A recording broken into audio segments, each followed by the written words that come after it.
kita mencoba untuk menelusuri diri kita kembali. Karena jalan untuk mengenal Allah itu ya, pertama kenali asal usul diri kita. Ya, yang kedua kenali pula asal mula yang diciptakan. Nah, kalau dua hal ini Bapak Ibu sudah paham, insya Allah mengertinya tuh. Kalau awak kenal diri Bapak Ibu, insya Allah awak akan menjadi manusia yang tahu diri.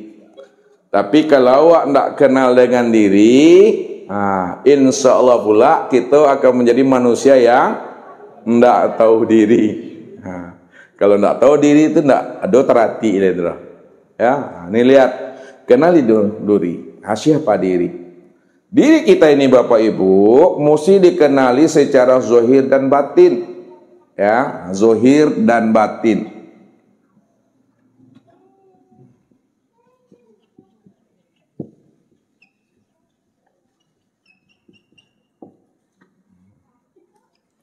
Inilah yang Allah jelaskan kepada kita. Wa asbagha alaikum ni'amahu zahiratan wal batinah. Aku telah menyempurnakan akan nikmatku kepada dirimu zahir dan batin. Itu maksudnya, siapa yang ingin mengenal akan diriku, kenalilah diriku yang zahir, kenali pula diriku yang batin. Kenali pula akan dirimu. Dirimu ada yang zahir dan dirimu juga ada yang batin. Karena dirimu itulah tajalli untuk memandang diriku yang zahir dan untuk memandang diriku yang batin. Jadi kenali diri yang zahir, kenali pula diri yang batin. Bagaimana cara mengenalinya? Nah, itu kita kenali asal usulnya Bapak Ibu. Ya, nah, dari mana datangnya, situ pulangnya. Ini yang dijelaskan oleh Nabi. Kullu syai'in yarji'u ila asalihi. Tiap-tiap segala sesuatu yang zahir, sesuatu yang batin akan kembali kepada asalnya. Itu yang Ustaz maksud. Dari mana datangnya ke situ, pulangnya itu mah. Nah, lihat yang zahir. Diri yang zahir ini yang disebut namanya tubuh jasmani.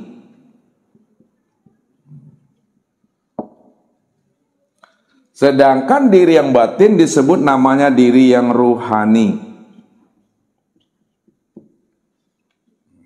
Tubuh jasmani ini dari mana asalnya? Prosesnya ini ada 6 Bapak Ibu. Ada 6. Yang pertama, ya, yang dijelaskan oleh Allah dalam surah Al-Mu'minun itu 12, 13, 14. Kata Allah apa?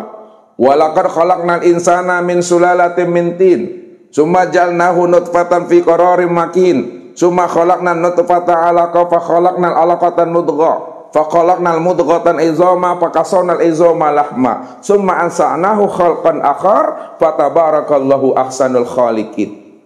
Dan lihat, nah, yang pertama kata Allah, aku ciptakan dirimu yang zahir itu berasal daripada sari pati tanah.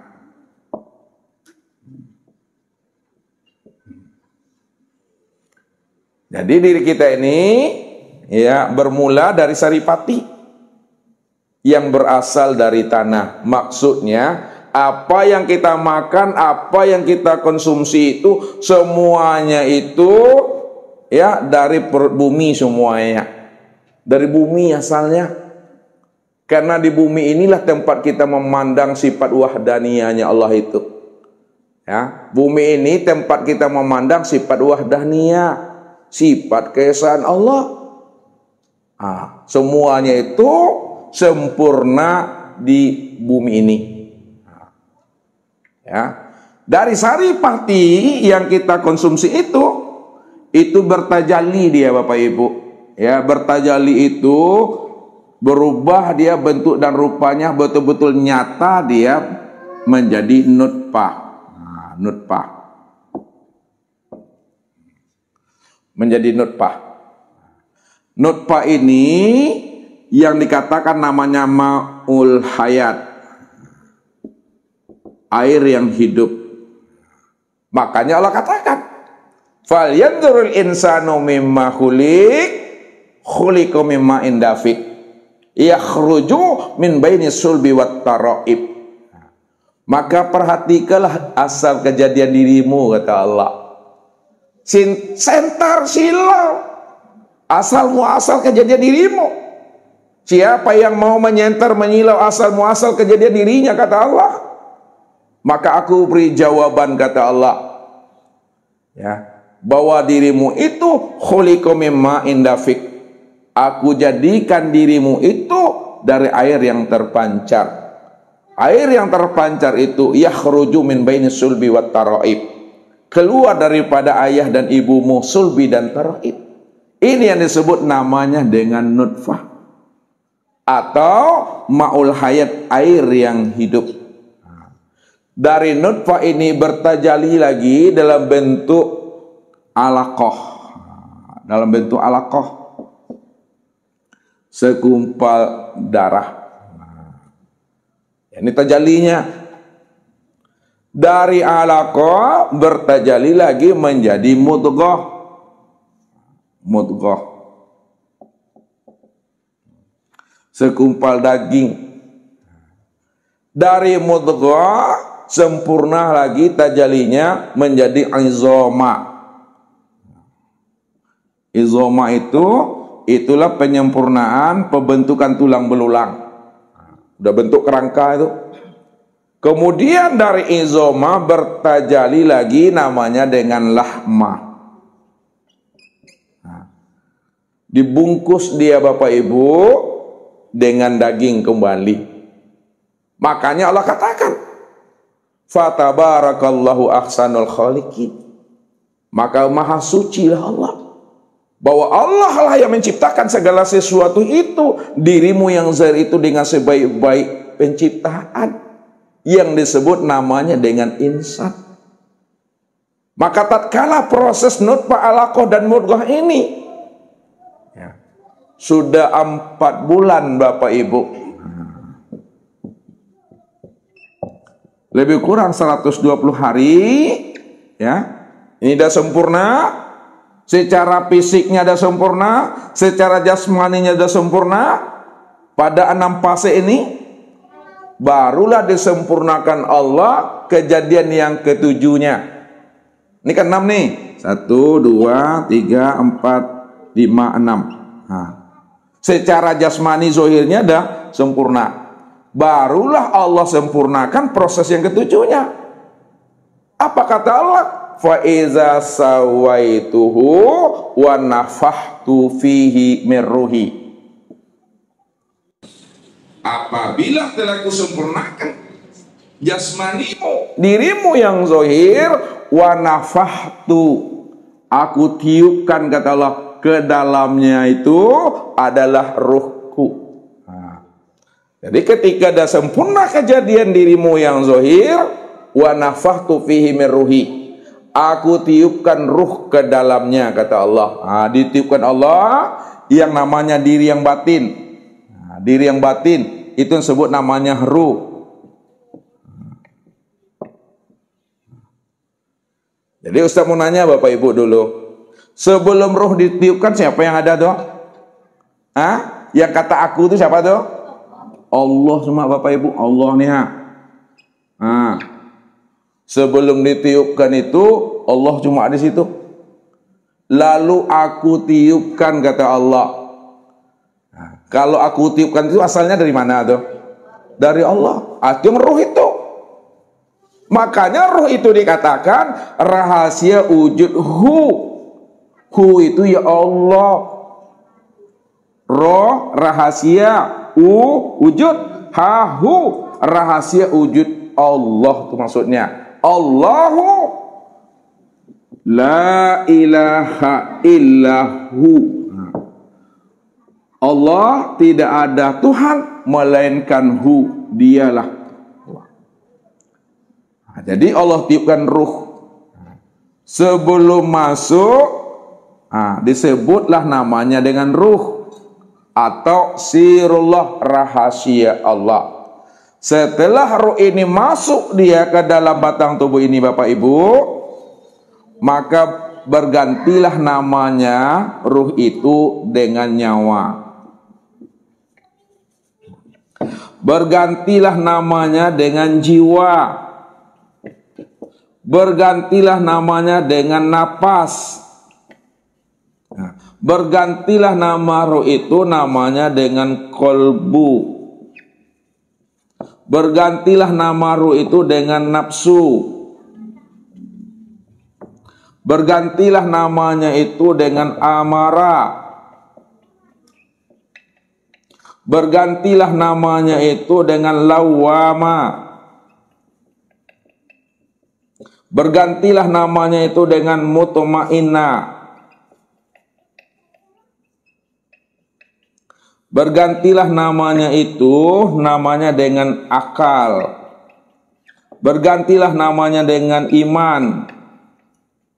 Bergantilah namanya dengan arif billah. Bergantilah namanya itu dengan ikhtiar. Berganti namanya itu dengan sama. Berganti namanya itu dengan basar. Bergantilah namanya itu dengan kalam. Berganti namanya itu dengan ilmu. Berganti namanya dengan kudrat. Bergantilah namanya dengan iradat. Dan bergantilah namanya dengan hayat. Maka ketika ruh ini telah ditiupkan Allah ke dalam jasmani, maka namanya pun berganti sesuai situasi dan kondisinya. Kita lihat, ketika dia telah masuk ke dalam tubuh, maka disebut namanya dengan nyawa. Jadi nyawa itu dikatakan nyawa, Bapak Ibu, karena ruh ini telah meliputi sekalian tubuh dan memenuhi sekalian rongga tubuh. Nyawa namanya.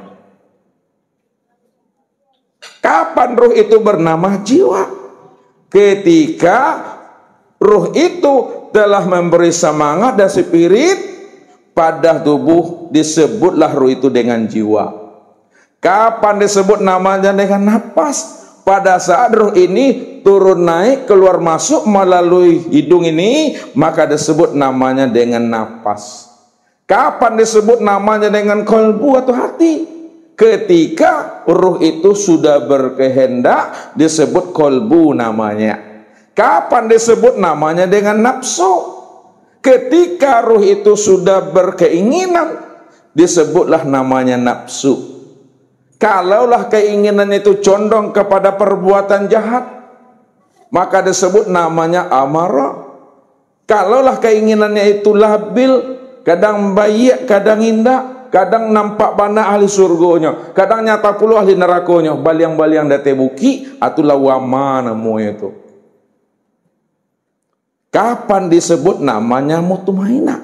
Ketika dia telah tenang jiwanya, telah bermahabbah, telah bermusyahadah, telah liqa, itu mutmainnah. Ini yang jiwa yang salim tuh.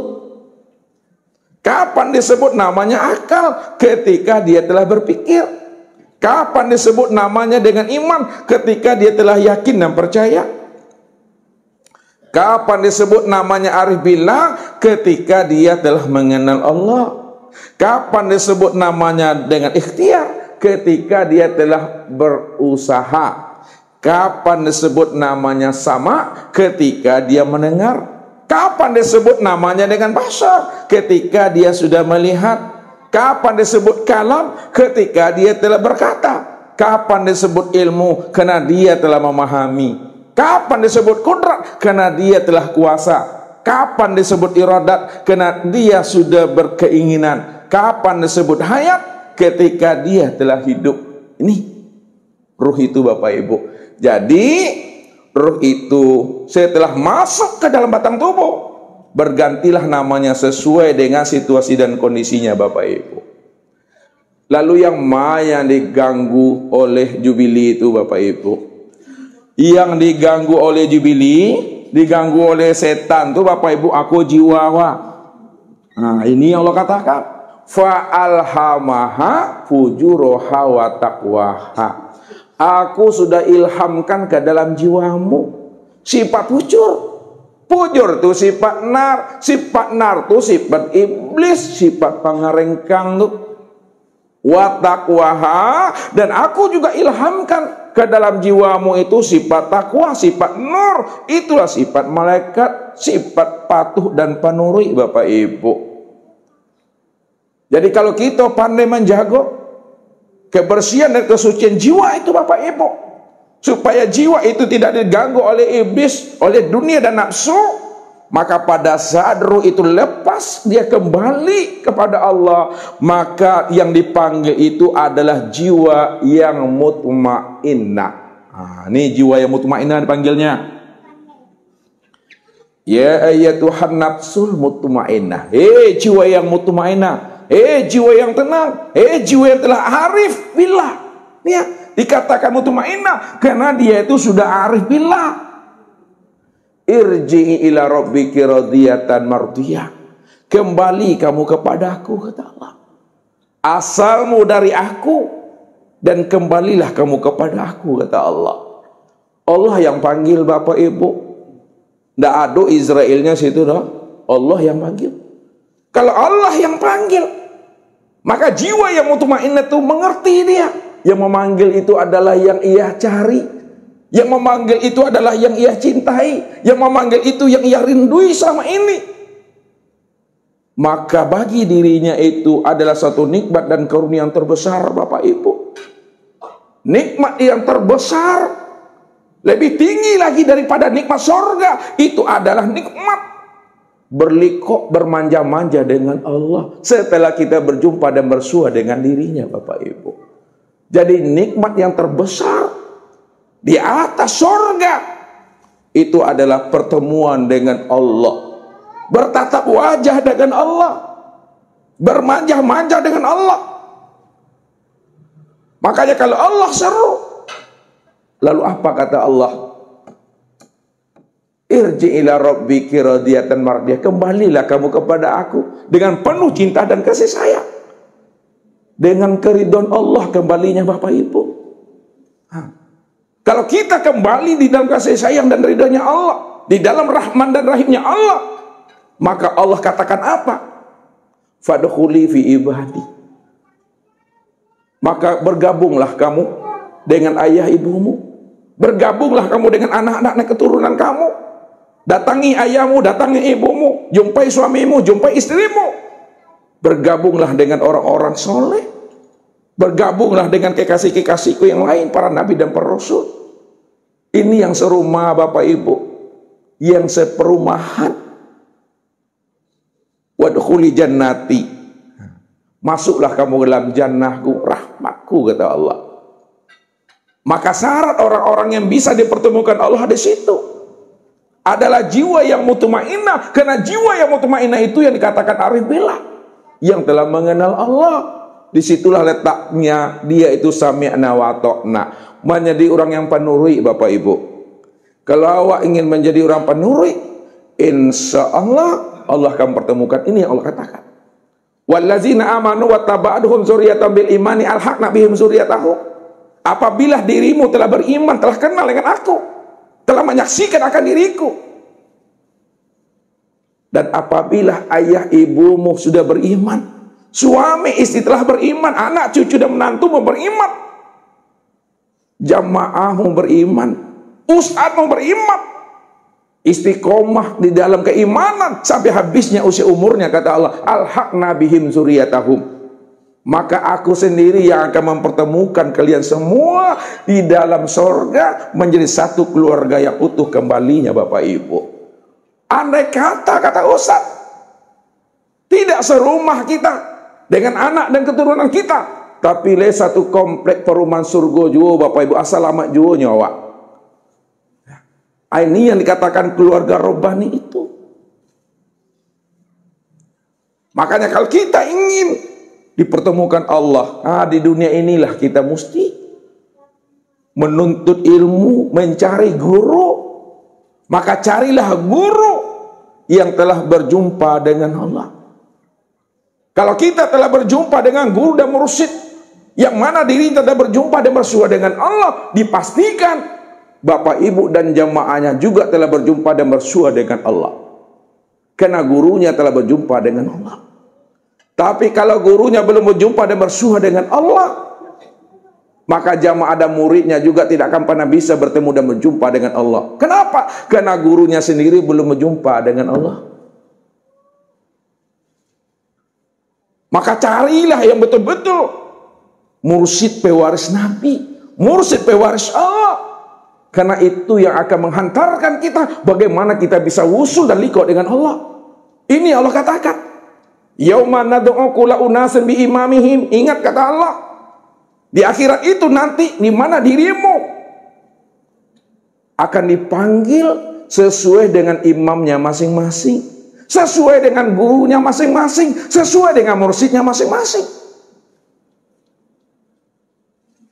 Kalau kita tidak berguru, kita tidak belajar dan menuntut ilmu, kita tidak ada mursyid, lalu siapa yang kita akan ikuti Bapak Ibu?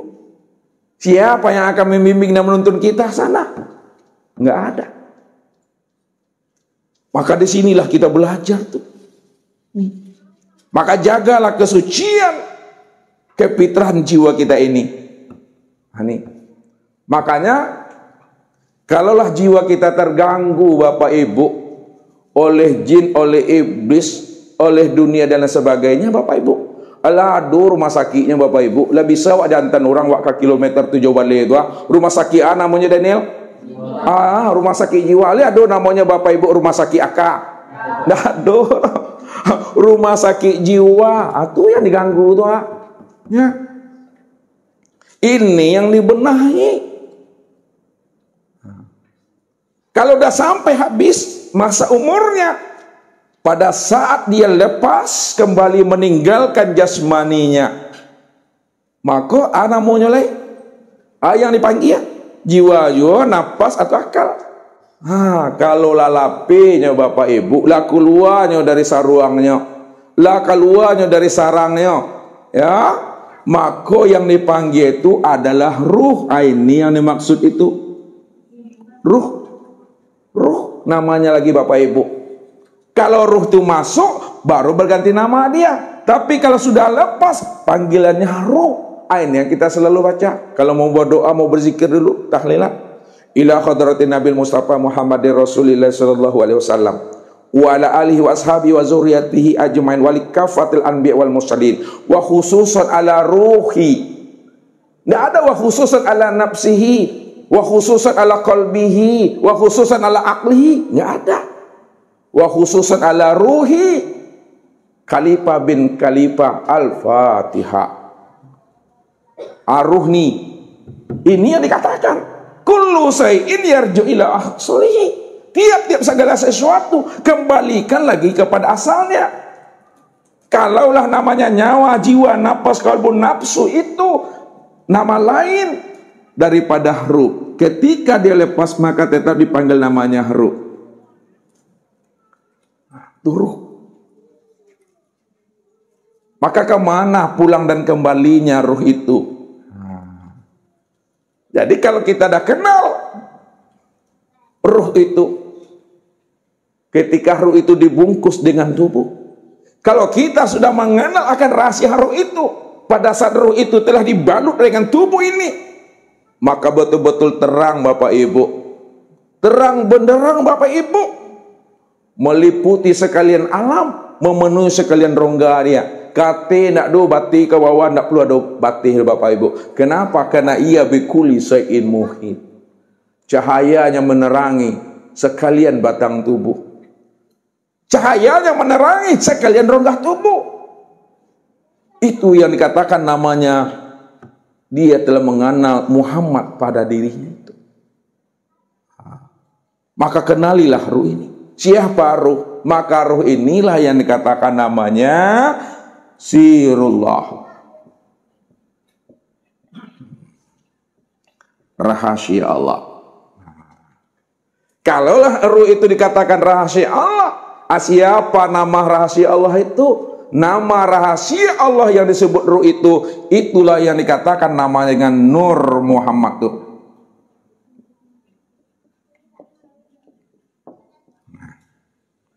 Dia Nur Muhammad. Nur Muhammad inilah awal mula kejadian. Nur Muhammad itulah awal mula penciptaan. Maka siapa yang mengenal awal mula penciptaan dan kejadian, yang mana Nur Muhammad itu sudah menjadi sekalian alam, sudah menjadi sekalian batang tubuhnya, dan sudah nyata pada ruhnya, maka itulah diri yang selamat itu. Itulah diri yang tidak berubah wujudnya. Kenapa diri yang selamat dan tidak berubah wujud? Karena Muhammad inilah kezohiran untuk memandang wujudnya Allah.